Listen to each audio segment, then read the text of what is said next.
In Tell City, officers are coming together to raise money for the family of fallen officer Sergeant Heather Glenn. That money would send her family to Washington, D.C. next year as Sergeant Glenn is honored in our nation's capital.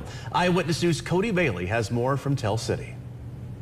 2 months after Tell City Police Sergeant Heather Glenn was killed in the line of duty, the community continues to rally around her family. We're 60 days post-tragedy, and we've seen a lot of support from the community.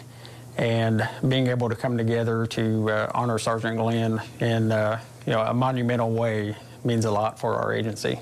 Tell City Police Chief Derek Llewellyn says the department is teaming up with the Fraternal Order of Police Auxiliary in Perry County to hold a fundraising event on October 14th at the Perry County 4-H Fairgrounds.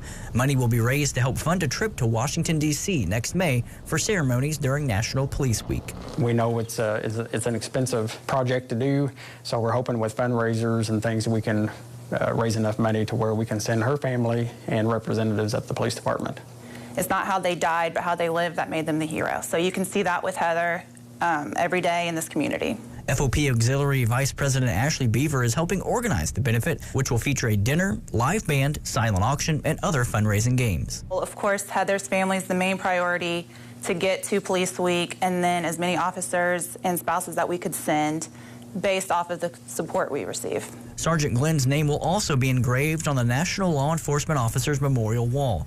Beaver, whose husband is a Tell City police officer, hopes this will give other officers closure. I think this will give my husband and the other officers and any officers that get the chance to go a moment to just stop and reflect on the sacrifice that Heather gave to us. It's going to be very emotional to see her name. It's going to be a constant reminder of that ultimate sacrifice. Tickets will be available for $25. Chief Llewellyn says monetary donations are also accepted. In Tell City, Cody Bailey, Eyewitness News.